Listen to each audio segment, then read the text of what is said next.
வணக்கம். மோட்கேஜுக்கு நாங்கள் அப்ளை பண்ணும்போது சிங்கிளாகவும் அப்ளை பண்ணலாம், ஜாயிண்டாகவும் அப்ளை பண்ணலாம். சிங்கிளா அப்ளை பண்ணுறதை விட ஜாயிண்டா அப்ளை பண்ணுறதுல நிறைய பெனிஃபிட்ஸ் இருக்கு. அதில் ஒரு பெனிஃபிட்ஸ் என்னன்றதை பார்ப்போம். இப்போ பார்த்தீங்கன்னு சொன்னால் 2 பேர் இருக்கணும், தனித்தனியாக மோட்கேஜுக்கு அப்ளை பண்ணினோம். அவர்கள் ஒவ்வொருத்தரும் 25,000 பவுண்டுகளை வருடத்துக்கு உழைக்கணும்.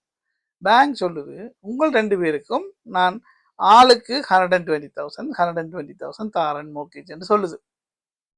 இப்போ 2 பேரும் சேர்ந்து மோட்கேஜுக்கு அப்ளை பண்ணினோம்னு சொல்லி எடுப்போம். அப்போ எவ்வளவு கிடைக்கும்?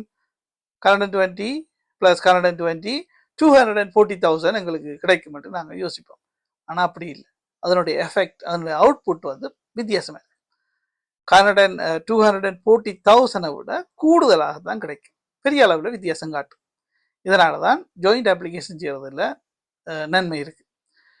ஏன்னு சொன்னால் பேங்கை பொறுத்தவரையில் நாங்கள் மோட்கேஜுக்கு அப்ளை பண்ணும்போது எங்களோட வருமானத்திலேருந்து ஒரு குறிப்பிட்ட அமௌண்ட்டை எங்களோட செலவுக்கு கழிச்சு போட்டு மிச்சத்துக்குத்தான் அவங்க வந்து அஃபோர்டபிலிட்டியை கால்குலேட் பண்ணி எங்களுக்கு எவ்வளோ மோட்கேஜ் தருவாங்கன்னு சொல்லி சொல்லுவாங்க.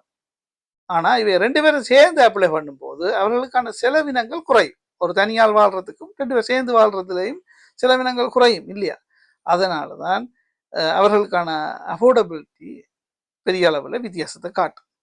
இதை தவிர மிச்ச விடயங்கள் என்ன, கிரெடிட் ஸ்கோர், கிரெடிட் ரிப்போர்ட், மற்ற அவுட்ஸ்டாண்டிங், அவர்களுடைய லோன்ஸ், கிரெடிட் கார்டு எல்லாமே சரியாக இருக்குது, அதில் எந்த ஒரு வித்தியாசம் இல்லைன்ற ஒரு அசம்ஷன் எடுத்துக்கொண்டு பார்த்தோம்னு சொன்னால் ஜாயிண்டாக மோட்கேஜ் அப்ளை பண்ணும் போது அவுட்புட் எங்களுக்கான மோட்கேஜ் அமௌண்ட் வந்து பெரிய அளவில் வித்தியாசப்படும்.